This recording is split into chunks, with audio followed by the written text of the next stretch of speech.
उसने कहा कि बाबरी मस्जिद अपने पैसे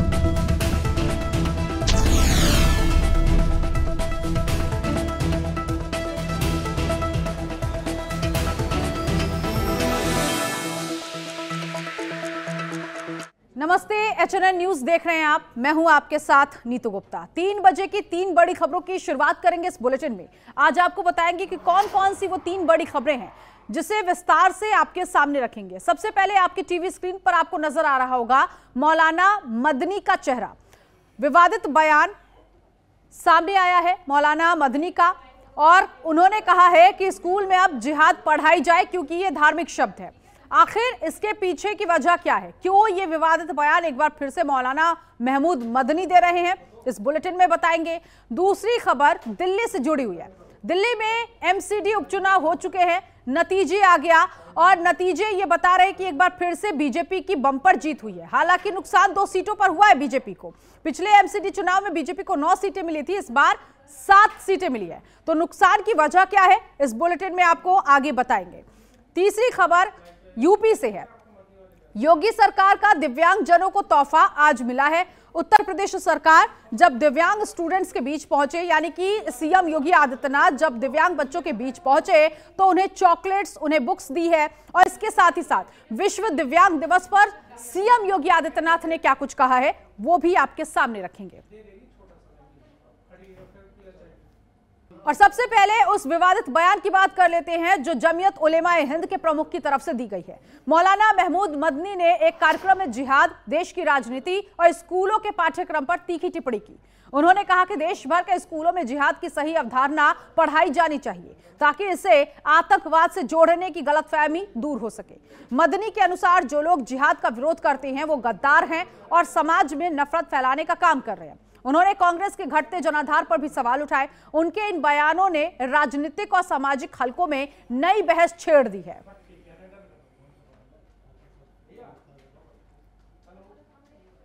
की दिल आजारी की परवाह करते हैं। साक्षी परवाह क्या करेंगे? जिहाद। इस्लाम और मुसलमानों के दुश्मनों ने इस्लाम की मुकद्दस इस्तिलाहात मसलन जिहाद के लफ्ज को एक गाली, फसाद और वायलेंस का हमनाम बना दिया है। लव जिहाद, लैंड जिहाद, तालीम जिहाद, थूक जिहाद वगैरह जैसे जुमले इस्तेमाल करके मुसलमानों की सख्त दिल आज़ारी और उनके मजहब की तौहीन की जा रही है। अफसोस का मकाम है कि हुकूमत और मीडिया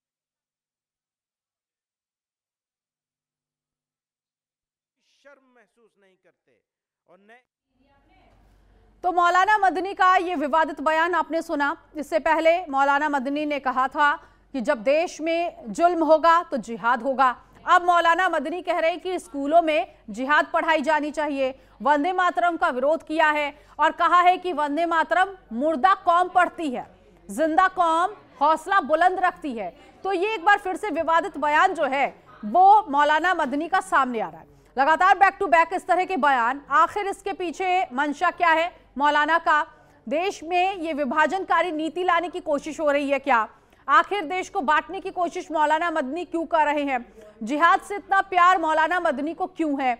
जिहाद मुल्क के लिए जरूरी है मौलाना ने कहा है, और कहा है कि ये धार्मिक शब्द है। और इसी खबर पर आगे की जानकारी के लिए सहयोगी कंचन अरोड़ा इस वक्त हमारे साथ जुड़ गई हैं। कंचन, जहां एक तरफ मौलाना मदनी का ये बयान सामने आ रहा है तो इसको लेकर कांग्रेस ने सपोर्ट किया है और बीजेपी ने कांग्रेस पर तीखा पलटवार किया इस पूरे मामले को लेकर, तो एक अलग राजनीति मौलाना के इस बयान को लेकर छिड़ गई है। इस पूरे मामले को लेकर जी बिल्कुल देखिए, राजनीति मौलाना के इस बयान को लेकर छिड़ गई है। जी बिल्कुल देखिए, जिस तरीके से मौलाना मदनी ने बीते दिन का अगर जिक्र कर लिया जाए तो पहले उन्होंने वंदे मातरम गीत को लेकर के विवादित बयान दिया और उसके बाद अब सीधे तौर पर स्कूलों में छात्रों को जिहाद को लेकर के पाठ्यक्रम लाने की बातें कही गई है। और ये भी कहा गया मौलाना की तरफ से कि जिहाद का विरोध करने वाले जो लोग हैं वो गद्दार हैं, ऐसे लोग आतंकवाद फैला रहे हैं। जिहाद सारे धर्मों में मौजूद है, इसे स्कूल के पाठ्यक्रम में पढ़ाया जाना चाहिए। देश के लोगों को मालूम होना चाहिए कि जिहाद जिहाद क्या है, ये कितनी तरह का होता है। यानी जो लगातार कहा जाता है कि जिहाद के लफ्ज जिहाद में लोगों को फंसा लिया गया था और धर्म जिहाद में लोगों को ला दिया गया था, इन तमाम चीजों को लेकर के कह रहे हैं कि अब लोगों को इसके बारे में जानकारी होनी चाहिए, इसे पाठ्यक्रम में सम्मिलित किया जाना चाहिए। हालांकि मौलाना मदनी के इस बयान को लेकर के अब सियासत तेज हो चुकी है। बीजेपी से हरियाणा के जो सांसद हैं सुभाष बराला, उनसे भी जब मैंने खुद बात की तो उन्होंने सीधे तौर पर कहा था कि लोगों की जो सोच है, सोच को बदला नहीं जा सकता है, क्योंकि मदनी ने कहा था कि इस बात को आगे लाने के लिए अगर मुझे कानून के आगे भी चुनौती देना पड़ेगा तो मैं कानून के आगे भी चुनौती दूंगा, लेकिन अब चाहे वंदे मातरम गीत का जिक्र कर लिया जाए या फिर जिहाद शब्द का जिक्र कर लिया जाए, उसको अब पीछे नहीं छोड़ेंगे और देश की हर जनता जो कि मुस्लिम समुदाय की कौम है, उस सभी कौम को इसके बारे में बताना होगा कि किस तरीके से ये जिहाद होता है और जो इसको नहीं मानता है वो आतंकवाद को फैला रहा है। आपने भी इस बात का जिक्र किया कि कांग्रेस इसका कहीं ना कहीं समर्थन करे, तो सीधे तौर पर जो हिंदुत्व को लेकर के जानी जाती है भारतीय जनता पार्टी, जो हिंदुत्व को लेकर जानी जाती है आरएसएस, वो इसका सीधे तौर पर विरोध करती हुई दिखाई दे रही है। क्योंकि अगर जिहाद को पाठ्यक्रम में सम्मिलित किया जाएगा तो जो लोग अभी इसको नहीं जानते हैं वो बच्चे भी अब जान पाएंगे कि आखिर जिहाद क्या, यानी लोगों को जिहादी बनाने के लिए, आगे उनको लेकर के जाने के लिए, देश में आतंकवाद को बढ़ाने के लिए, एक कौम को दूसरे कौम से जुदा करने के लिए इस तरीके के पाठ्यक्रम को सम्मिलित करने की बातें मदनी की तरफ से कही जा रही हैं, जिसका विरोध लगातार हो रहा है। लेकिन मदनी अपने बयानों को लेकर के लगातार चर्चा में बने हुए। अब देखना यह भी होगा कि क्या जब ये पूरा का पूरा प्रकरण सर्वोच्च अदालत में पहुंचता है तो क्या एनसीईआरटी के पाठ्यक्रम के अंतर्गत इसको सम्मिलित किया जाता है या फिर सिर्फ बयानबाजी और राजनीति के चलते ये धरातल का पर ही पूरी तरीके से धराशायी होता हुआ दिखाई देता है। बिल्कुल, बयान सामने आ चुका है, विवाद भी इस पर हो रहा है और राजनीति भी इस पर गर्म है। ऐसे में बीजेपी की तरफ से इस पर क्या रिएक्शन आया है वो भी सुन लेते हैं।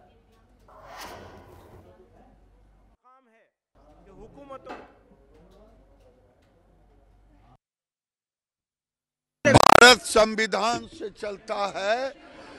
भारत में जिहाद जो करेगा कानून उसे नहीं बख्शेगा। भारत संविधान से चलता है। भारत में जिहाद जो करेगा कानून उसे नहीं बख्शेगा। भारत संविधान से चलता है। भारत में जिहाद जो करेगा कानून उसे नहीं बख्शेगा। भारत संविधान से चलता है। भारत में जिहाद जो करेगा कानून उसे नहीं बख्शेगा।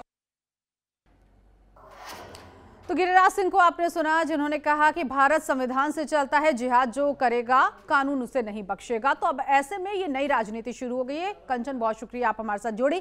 आगे बढ़ेंगे, बात करेंगे दिल्ली की। दिल्ली नगर निगम के 12 वार्ड में हुए उपचुनाव के नतीजे घोषित हो चुके हैं। कड़ी सुरक्षा व्यवस्था के बीच Kanjhawala, Pitampura, Bharat Nagar, Civil Lines, Rouse Avenue, Dwarka, Najafgarh, Gol Market, Pushp Vihar और मंडावली में 10 मतगणना केंद्रों पर मतगणना हुई। इन उपचुनाव में बीजेपी ने 7 तो आम आदमी पार्टी ने 3 सीट पर जीत दर्ज की, वहीं कांग्रेस पार्टी ने 1 सीट पर जीत हासिल की है। बता दें कि इन 12 सीटों में से अभी तक 9 बीजेपी के पास थी और आम आदमी के पास 3 सीटें थी।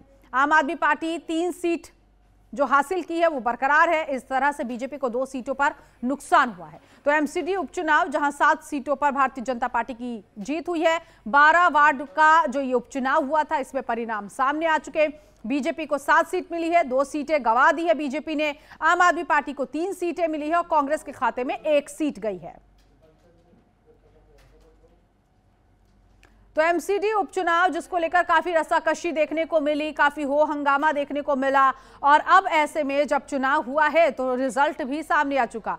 दिल्ली एमसीडी उपचुनाव में एक बार फिर से भारतीय जनता पार्टी की जीत हुई है। भारतीय जनता पार्टी जो कि 7 सीटों पर जीत हासिल करते हुए दिखाई दी। 1 सीट कांग्रेस के खाते में गई है, 1 सीट निर्दलीय के खाते में और 3 सीट आम आदमी पार्टी के खाते में। जिस एमसीडी उपचुनाव में पहले भारतीय जनता पार्टी पिछड़ी हुई रहती थी, अब उस एमसीडी चुनाव में इस वक्त भारतीय जनता पार्टी ने जीत हासिल की है। 7 सीटें भारतीय जनता पार्टी के खाते में गई हैं। आम आदमी पार्टी अब एमसीडी चुनाव में भी कोसों दूर दिखाई दे रही है। दिल्ली एमसीडी उपचुनाव रिजल्ट, 3 सीटों पर आम आदमी पार्टी ने जीत हासिल की है। पिछले एमसीडी चुनाव में बीजेपी को 9 सीटें मिली थी, लेकिन इस बार 2 सीटें बीजेपी को गंवानी पड़ी हैं।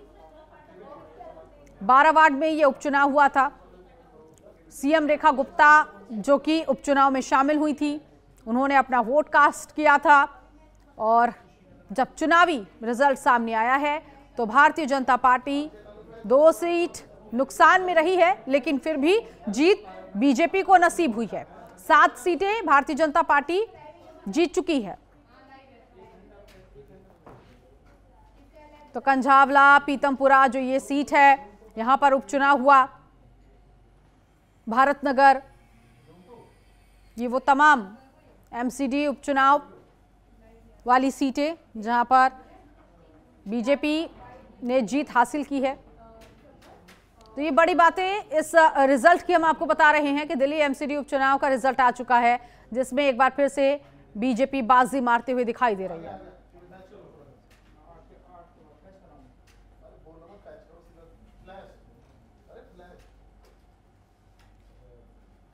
तो काफी ज्यादा हो हंगामा होने के बाद अब रिजल्ट आ चुका है उपचुनाव को लेकर। तमाम पार्टियां जो थी एक दूसरे पर निशाना साधते हुए दिखाई दे रही थी।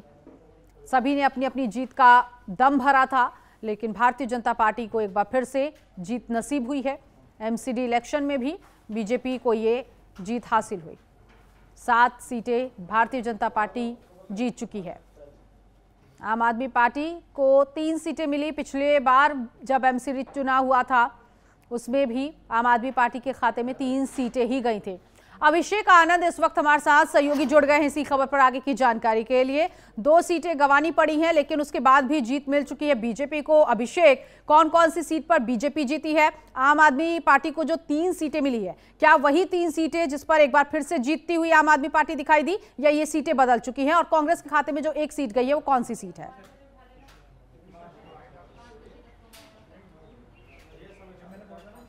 बिल्कुल नीतू, देखिए जिस तरीके से एमसीडी उपचुनाव को लेकर के तीनों पार्टियों ने अपना दमखम लगाया था। हालांकि आपने जो आंकड़े जो पूछे हैं, विनोद नगर से बीजेपी से उम्मीदवार जीती हैं सरला चौधरी हैं, साथ ही साथ द्वारका बी से मनीषा देवी हैं, साथ ही साथ अशोक विहार से बीजेपी की वीना असीजा हैं, और ग्रेटर कैलाश से बीजेपी के अंजुम मंडल है, साथ ही साथ और डिस्काउंट कला से बीजेपी की रेखा रानी हैं, चांदनी चौक से सुमन कुमार हैं, शालीमार बाग से अनीता जैन हैं, और मुंडका से आम आदमी पार्टी के अनिल जी हैं, साथ ही साथ दक्षिणपुरी से आम आदमी पार्टी से राम स्वरूप कनौजिया हैं, नारायणा से आम आदमी पार्टी के राजन अरोड़ा हैं, संगम विहार से कांग्रेस पार्टी ने अपना दमखम जो लगाया तो संगम विहार से 1 सीट जीत करके आई है।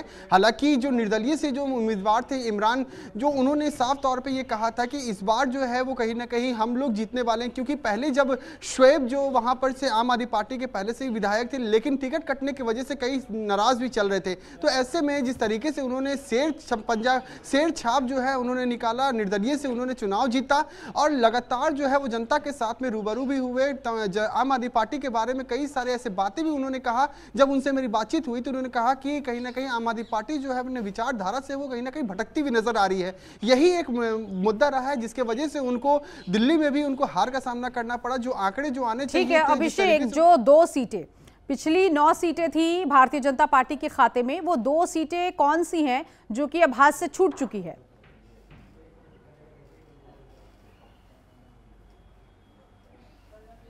अब बिल्कुल नीतू, देखिए जिस तरीके से ये संगम विहार में जिस तरीके से था, वहां पर बीजेपी का कहीं ना कहीं एक वर्चस्व सामने नजर आ रहा था कि बीजेपी वहां से जीतने वाली है। लेकिन जिस तरीके से कांग्रेस पार्टी ने जो वहां पर जो वर्चस्व हासिल किया है, तो ऐसे में साफ तौर पर यह पता चल रहा है कि बीजेपी का किस तरीके, क्योंकि बीजेपी ने पहले से ही 9 सीटों का बीजेपी ने एक दावा किया था कि हम लोग 9 सीट जीतने वाले हैं, लेकिन कहीं ना कहीं उनको भी जो आंकड़े जो आए हैं 7 सीटों पर वो सिमट गए। इसको लेकर के कहीं ना कहीं वीरेंद्र सचदेवा से दिल्ली प्रदेश अध्यक्ष से जब बातचीत किया तो उन्होंने कहा कि इस बार जो है 7 सीटें आई हैं, लेकिन जब चुनाव होगा, जब आने वाले वक्त में जब चुनाव होगा, तो ये भी जो आंकड़े जो है वो बढ़ते हुए नजर आएंगे और दिल्ली की जनता जो है वो और भी भरपूर प्यार हमें देगी।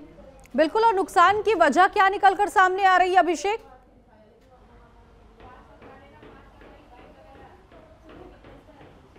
देखिए नीतू, नुकसान जो है वो साफ तौर पर जिस तरीके से दिल्ली में जो बीजेपी सरकार ने जो वादे जो किए थे, रेखा गुप्ता सरकार ने जो वादे किए थे, वो कहीं ना कहीं अगर ग्राउंड लेवल की अगर बात करूं तो वो कहीं बहुत काफ़ी ज़्यादा कम थी। हालांकि उन्होंने जिस तरीके से जो वादे किए थे कि यमुना साफ करने का, दिल्ली में जो प्रदूषण जो है वो खत्म करने का, साथ ही साथ जो कूड़े का जो पहाड़ है वो खत्म करने का। हालांकि दिल्ली प्रदेश अध्यक्ष वीरेंद्र सचदेवा ने यह भी कहा है कि जो भलेश्वर डेयरी में जो पहाड़ जो है वो इसको इस बार खत्म कर दिया जाएगा। अलग अलग जगहों पे जिस तरीके से कूड़े का पहाड़ जो है वो खत्म किए जाएंगे, लेकिन जो वादे जो हैं वो धरातल पे ही हैं। यही एक बड़ा वजह रह गया जिसके वजह से आम बीजेपी को 7 सीटों पे सिमटना पड़ा। अब आने वाले वक्त में नीतू पता चलेगा कि कांग्रेस, क्योंकि लगातार आपने देखा कि कांग्रेस पार्टी किस तरीके से डाउनफॉल में चल रही थी, लेकिन उन्होंने कांग्रेस पार्टी ने भी एक खाता खोल करके ये साबित कर दिया कि कांग्रेस पार्टी का भी कहीं ना कहीं दिल्ली में वर्चस्व अभी भी है। लोग कांग्रेस पार्टी को भी चाहते हैं साफ, क्योंकि पहले से ही आप देख रहे थे कि लोकसभा में भी, विधानसभा में भी किस तरीके से उनको हार का सामना करना पड़ा था, लेकिन उपचुनाव से उन्होंने अपना खाता खोला है।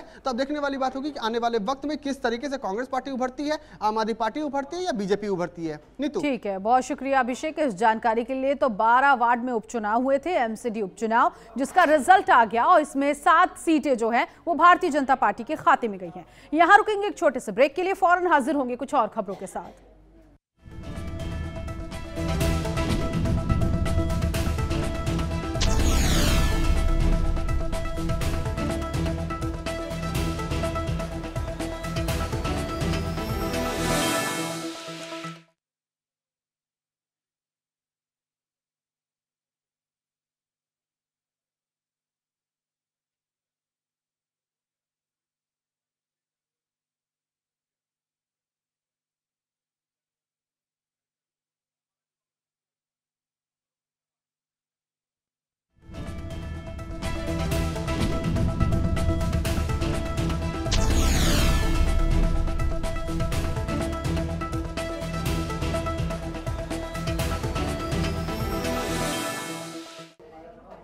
और ब्रेक के बाद बात करेंगे यूपी की योगी सरकार ने दिव्यांग जनों के लिए एक बड़ा फैसला लिया है। लखनऊ में हुई कैबिनेट बैठक में राज्य के सभी 18 मंडलों में नए जिला दिव्यांग पुनर्वास केंद्र यानी DDRC स्थापित करने को मंजूरी दे दी गई।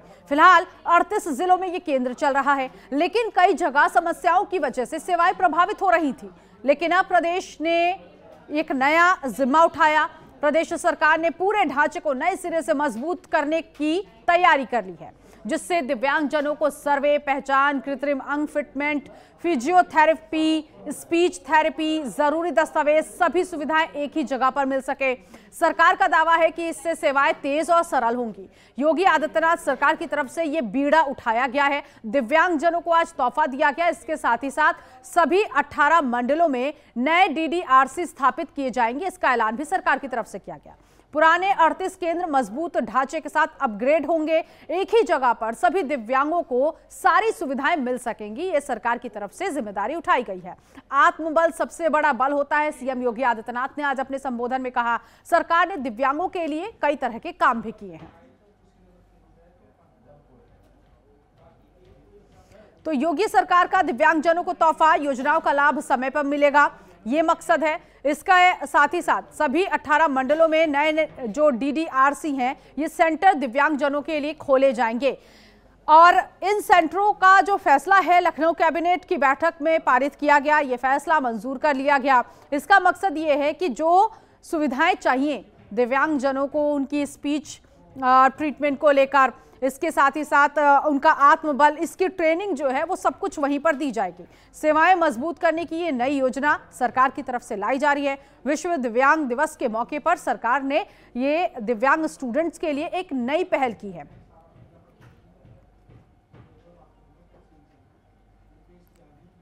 इनका सर्वे किया जाएगा, पहचान, उपकरण जैसी सभी सेवाएं उपलब्ध कराई जाएंगी। इनको क्या ज़रूरत है वो सरकार की तरफ से मुहैया कराई जाएगी। फिजियोथेरेपी, स्पीच थेरेपी, इनकी भी सुविधा होगी ताकि वो बोलने में सक्षम हो सके।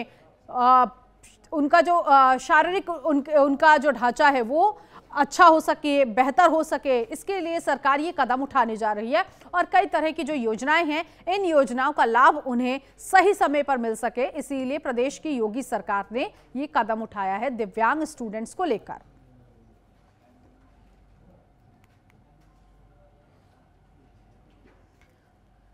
तो आज कैबिनेट की बैठक हुई। विश्व दिव्यांग दिवस के मौके पर यह बैठक हुई है, जिसमें DDRC केंद्र बनाने का ऐलान किया गया, जहां पर सभी दिव्यांग स्टूडेंट्स को सारी सुविधाएं मिल सके ताकि वो पढ़ सके, उनका आत्मबल मजबूत हो सके। इससे पहले मुख्यमंत्री योगी आदित्यनाथ दिव्यांग स्टूडेंट्स के बीच भी पहुंचे थे, इनसे बातचीत भी उन्होंने की और कुछ तोहफा भी उन्होंने दिया। उन्हें चॉकलेट्स और उन्हें पढ़ाई से संबंधित सामान बांटा गया है। योगी आदित्यनाथ मुख्यमंत्री उत्तर प्रदेश के, जिन्होंने ये गिफ्ट्स स्टूडेंट्स को दिया है, जो तस्वीर इस वक्त आप देख रहे हैं। और उन्होंने ये भी कहा कि बच्चों का आत्मबल तभी बढ़ेगा जब उन्हें सामाजिक और परिवार से सपोर्ट मिलेगा। परिवार सपोर्ट करेगा, समाज सपोर्ट करेगा, तभी ये बच्चे आगे बढ़ सकते हैं, इनका मानसिक विकास हो सकता है। तो ये बड़ी बातें आज मुख्यमंत्री योगी आदित्यनाथ की तरफ से कही गई और इसके साथ ही साथ ऐलान किया गया कि इन बच्चों के लिए जो केंद्र बनाया जाएगा, जहां पर ये बच्चे अच्छे से पढ़ सके, इनकी हेल्थ इश्यूज को लेकर फिजियोथेरेपी वहां पर उन्हें दी जाएगी। स्पीच थेरेपी के जरिए वो साफ बोल सकते हैं, सही बोल सकते हैं। तो ये जो थेरेपी है वो स्टूडेंट्स को दी जाएगी, जिसके लिए डॉक्टर्स लगाए जाएंगे। उनके मानसिक विकास से लेकर उनका शारीरिक विकास हो, इसका जिम्मा प्रदेश सरकार की तरफ से उठाया गया है। तो आज विश्व दिव्यांग दिवस के मौके पर जो सरकार की तरफ से योजना लाई जा रही है दिव्यांग बच्चों को, ताकि वो भी पढ़ सके, वो भी बढ़ सके, इसी मकसद से सरकार ने ये योजना स्टूडेंट्स के लिए लागू की है, जिसमें उनका सर्वे किया जाएगा।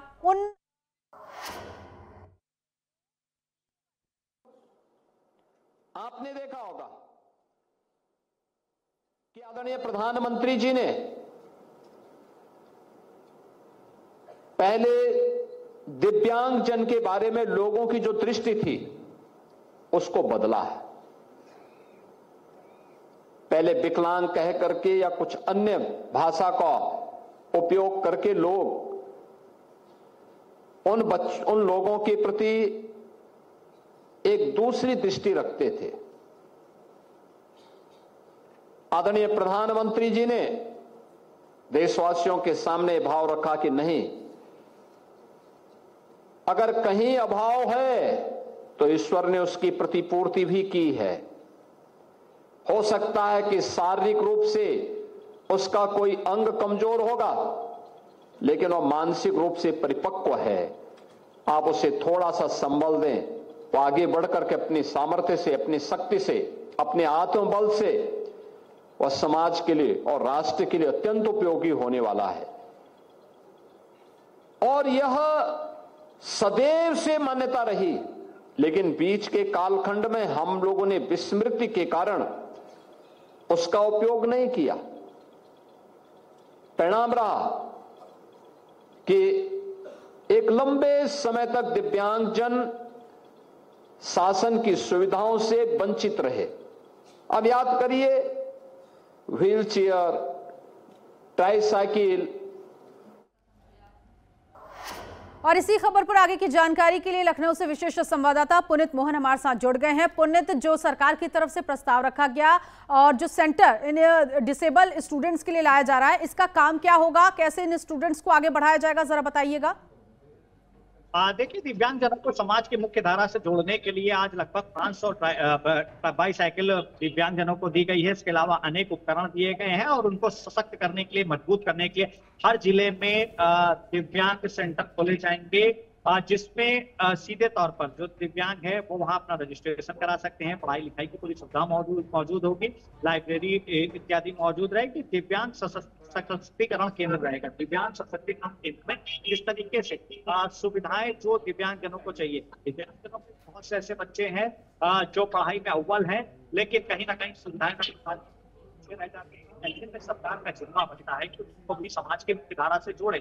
और 2017 के बाद से योगी आदित्यनाथ ने जिस तरीके से, पहले देखिए 2017 से पहले जो दिव्यांग पेंशन आती तो मात्र 300 रुपए। पुनीत, ये सेंटर्स तो पहले से ही मौजूद हैं, लेकिन अपग्रेड क्या किया जाएगा इन सेंटर्स पर? जिस तरह से मैं अभी ये जानकारी ले रही थी कि फिजियोथेरेपी वहां पर होंगे, स्पीच थेरेपी ये स्टूडेंट्स को मुहैया कराई जाएगी, जिसके लिए डॉक्टर्स हो सकते हैं वहां पर।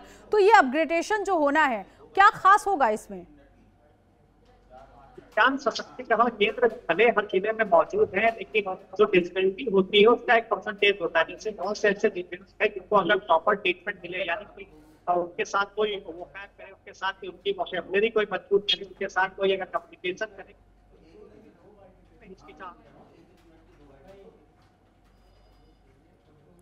ठीक है पुनीत, आपकी आवाज नहीं आ पा रही है। पुराने 38 केंद्र मजबूत करने का जो ढांचा है इसमें इसे अपग्रेड किया जाएगा सरकार की तरफ से, ताकि बेहतर तरीके से मानसिक और शारीरिक विकास इन दिव्यांग स्टूडेंट्स का हो सके। फिलहाल इस बुलेटिन में अभी के लिए बस इतना ही। बाकी की तमाम खबरों के लिए आप बने रहिए HNN न्यूज के साथ।